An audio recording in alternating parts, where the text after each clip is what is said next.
Back for another episode of Never Too Much, the series about everything. And today we're talking about AI. AI is inevitable if you remember that this country's history is based off of chattel slavery. The United States, as a system, as a governing body, as an entity, has always functioned and pressed forth an agenda as a slave colony. As a Black woman living in America, I find it very hard to rationalize the current use of generative AI. And I have reviewed many of the logical reasons that people bring forward as to why they utilize AI. And I wanted to discuss that today. I have notes and receipts. The idea that tools are inherently neutral does not allow us to look at the system in which a tool was created. The United States has utilized many things as tools before. Our ancestors were seen as tools.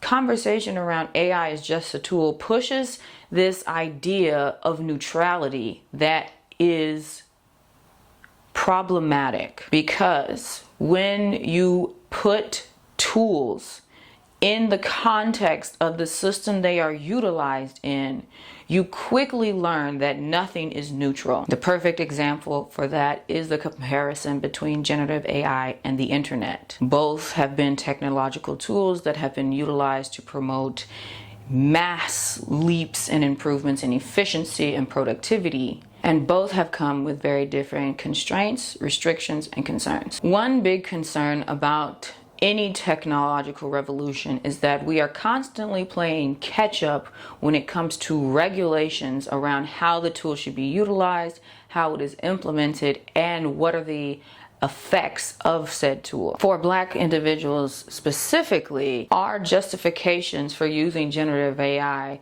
is an even shorter list, given the ongoing onslaught of environmental pollution of air, land, and water to communities that have been predominantly over-industrialized and have shown in various research studies to have increased illnesses due to environmental pollutants. Another such argument around the neutrality of AI can be seen clearly in how it is marketed to the general public. In the Super Bowl ad from 2026, the ad opens up and says, "GenSpark, give me the day off," and then proceeds to show how with just a few simple words, AI can do your work for you, give you time to relax, and release the stress of your employment. Constantly pushing this narrative that for generative AI, you can set it and forget it. AI is connected to multiple layers of labor issues. In the book Do Nothing by Celeste Headlee,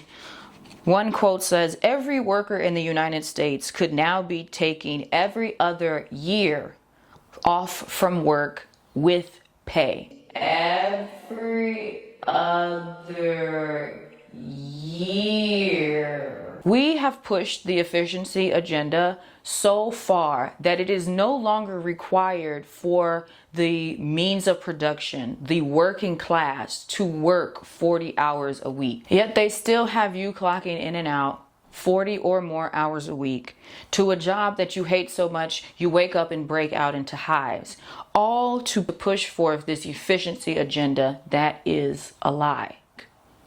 Which then leads to the next question.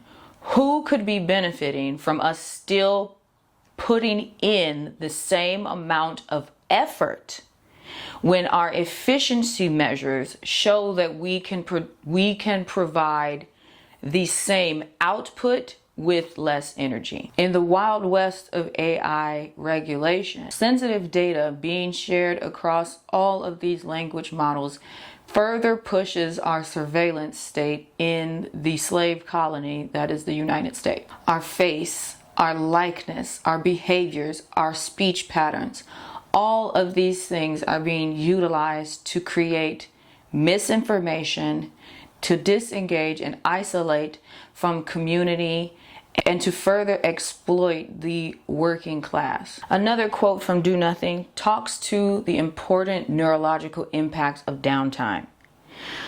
Our brains require enough time to process large amounts of data and synthesize them in a way that we can digest and behave and act on them. The default mode network, or DMN, becomes active when we allow our minds to wander. It works on our memories, putting past events into context, making moral evaluations about things that have happened. It also imagines the future, tries to understand the emotions of others, and reflects on our own emotions and decisions. Allowing our brains to switch into default mode is crucial for our well-being.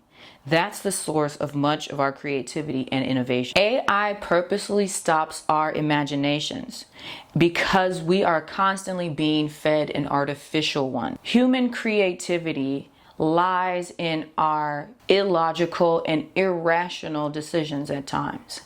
It lies in our ability to imagine a future together. It lies in our ability to put together seemingly unrelated items in a way that can draw out possibilities that were not originally conceptualized. AI purposely stops our creativity and imaginations because we as human beings are capable of creating better. Who stands to gain when we cannot imagine a better future for ourselves? Who stands to gain when we cannot imagine anything besides left versus right? Who stands to gain when we cannot see past what is right in front of us? Who stands to gain when we are no longer able to imagine a new reality because we're too busy trying to figure out what's real now? AI is working to make you predictive, docile, controllable, enslaved. Humanity is capricious. Why scroll when the app already knows you? From Sky Full of Elephants. What Tesla discovered, Africans already knew a long time ago. They understood how to tune into everything, everywhere, a fully connected world, a collective consciousness. They weren't out conquering the world because they didn't have to. They had power before electrical grids, connection before the internet, unification before continents had names.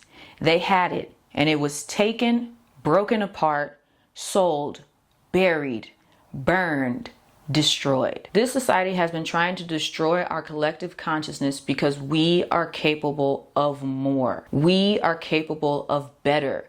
We are capable of changing our reality now, collectively, unified. A lot of the AI conversation revolves around how much time and money can be saved. Time is a finite resource. Money is not. Land is a finite resource. Money is not. Water may be a finite resource. Money is not. Clean air is a finite resource. Money is not. What exactly is the rush, the push, the drive for an ever increasing productivity level, ever increasing efficiency, ever increasing output? And why is there a rush for the human component of work, of wrestling with an idea, of striving to create something that doesn't exist in the material world? My father always used to tell us that we should strive for excellence. LinkedIn co-founder Reid Hoffman said that AI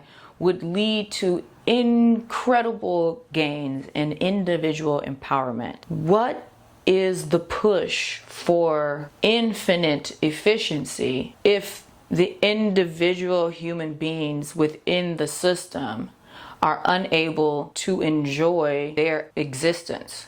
Constant pressures and stressors from bills, housing, healthcare, childcare, safe drinking water, ability to move and live where they please. If we are constantly pushing for unfettered efficiency, where does quality lie? Generative AI looks at the sum of all of its learning data and gives a best case scenario estimate to the average assumption? Where is the strive for excellence? Where is the tension to create better? Why have a book written by AI that can give you generic when you can have human provide specificity? When we see daily instances of degrading quality in our healthcare, in our food, in our housing, in our employment, when do we say enough is enough? When do we decide to return to quality, to craftsmanship, to a human struggle to create, to innovate, to better the collective?